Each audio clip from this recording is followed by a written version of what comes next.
Hi, it's Jenny from Missouri Star Quilt Company. We've got a fun tutorial for you today. This is one that's been asked for, and we're going to teach you how to do the scallop edging on the edge of a quilt. This is the ruler I use. There are lots of rulers out there.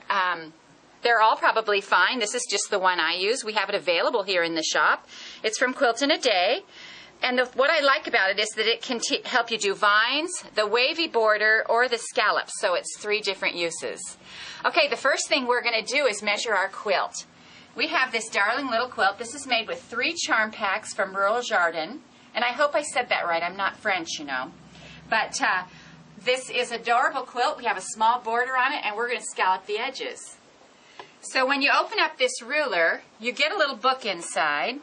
And the book is really helpful because it gives you all kinds of information and tells you exactly how to do it. It just takes you through it step by step. And so we're going to go over here to the part on the scalloping. And this is the table that you use. So the first thing we do is we measure our quilt. This quilt measures 60 inches by 52 inches. The next thing it tells you to do is to subtract 4 inches from each measurement. And you don't have to remember that because it's in the book. So when you get your new measurement, which 60 from 4 is 56, you just go down the side of this table right here, and when you get to 56, it tells me that I can do 7 8-inch scallops. So it's like set out for you, so it makes it really easy. Now let me show you how we mark that. The first thing you're going to do now is you're going to draw a diagonal line on your corners. And you just do this from the corner to the edge of your block. You're going to draw a diagonal line. I just go ahead and do it in pencil. There's your line right there. And you do that on all the corners. Then you're going to take your scalloping template. And right here, you can see it says scallop line up with the edge of the quilt. So you put this line right on the very edge of your quilt. Now remember, it said we were going to have 8-inch scallops. So what I'm going to do is I'm going to put a little piece of, this is a Post-it note, but you can use painter's tape to help me remember where my 8-inch scallops are. Right there. And then we're going to put this corner of this 8-inch right here, even it on the top, and then right to the edge of this scallop. And what this is going to do is give you the nice curve for the corner. So then we're going to go along here, and you can mark it with a pencil or you can pin it every 8 inches. I like to do this before I draw it out to make sure that it fits. If there's any discrepancy in your placement, it's easiest to come in from the edges and make up that little difference in the middle. So we're just going to pin along here on the 8s and see how it works out here. There we go.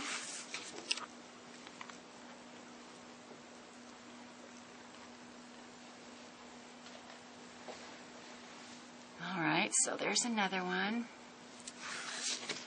pretty sure this is going to go all the way over to the edge. Let me grab some pins here. All right, here we go. Right here's our next one. And see how we just put that, use that little edging of that tape on there. And what's so easy is that it just tells you in the book how many you need. You don't have to figure it out. You know, I used to use a plate or a cup, but you just never know if that's going to work out perfectly. And this just works out perfectly. So there we are at the 8. And see how it just comes right to the edge of this. This is our corner again. Oops, got to line it up here on the top. Don't forget that. And it's going to go right there. So now what we're going to do is we go back. Because we know this is going to fit, we're going to go back like this. And we're going to line it up again using our pin marks and our edge marks. And we're going to draw in that line. And now remember, you do this all after your quilt is quilted and ready to go.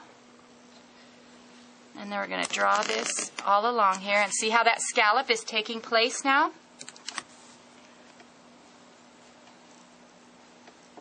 Make sure your line stays lined up on the edge.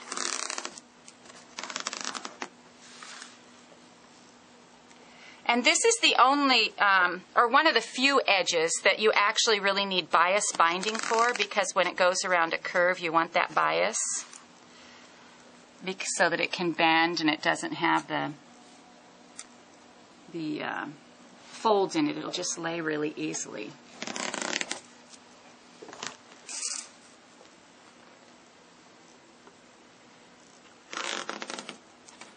All right, we've got the whole side done here. And we're over to our diagonal line.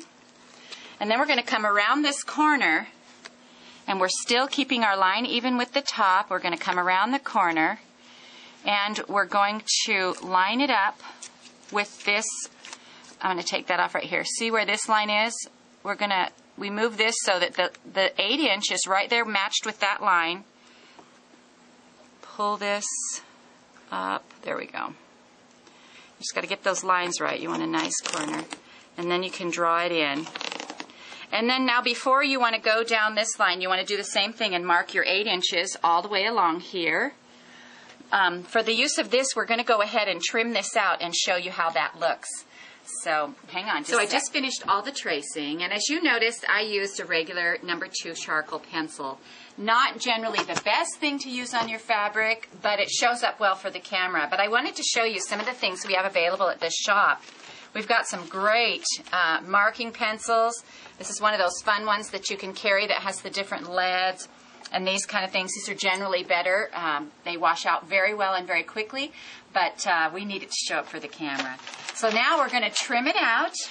And this is sometimes a scary thing for people because you're trimming on your finished quilt. But it's necessary, so we just come right along this line right here. And we're just going to trim this out right to the edges. And you can see the scallop taking shape. Isn't this going to be darling?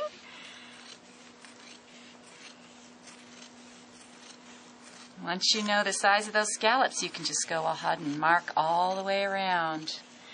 Okay, so we're going to finish cutting this, and I will show you how to put on that bias binding. Okay, so here we are at the corner, and we're just going to go ahead and trim right around this corner here. The middle of your scallop should hit this diagonal line, and if it has a little bit of a peak, you just want to round that off so you have a nice corner. Let me turn this so I can get to it with my left hand there. We're just going to come right around there. You clip up to those edges. There we go. Keep going all the way around till it's all trimmed. Okay, so we made this binding using the continuous binding method for the bias. We've ironed it in half. It's just a 2.5-inch strip, and we ironed it in half. And I like to start my binding on a scalloped edge, someplace inconspicuous, so I wouldn't start on the corner, but I'd start it kind of in the middle here, and you just put it on like normal. So we're going to slide it under this foot, and you're just, because the bias binding has a pull to it, it moves a little easier, you can just move it around these curves, and I just want to show you, I don't do any tucking on these curves.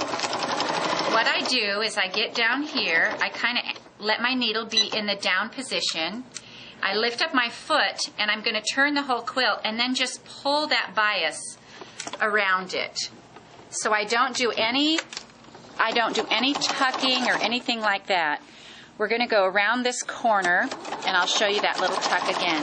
The corners are so easy because, you know, the bias binding has give to it, so it just makes it easy to slide around that corner.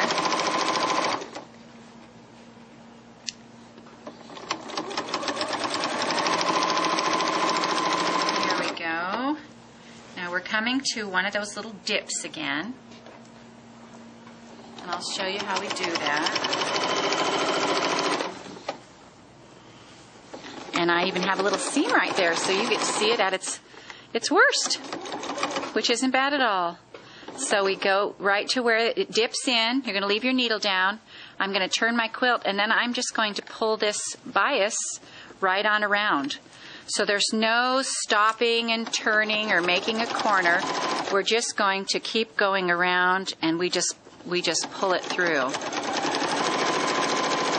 And then I'll show you what happens when we're going to bring this bias around to the back. Let me show you that real quick here. I'm going to take this out of the sewing machine. Now you see, by pulling this, when we go around, you just pull it around and go around. So then when you go to turn it under, you're going to have, it's just going to make its own little crease right there. And all you do is bring it around to the back, and generally, see where this V is right here? I clip in here to this V, so it just gives it a little more movement. So we're just like that. And then I'll just bring this around here, and I even stitch it on just straight like that, because when it relaxes, it makes its own little fold. So that should take the mystery out of this scallop binding for you. I hope you enjoyed this tutorial from the Missouri Star Quilt Company.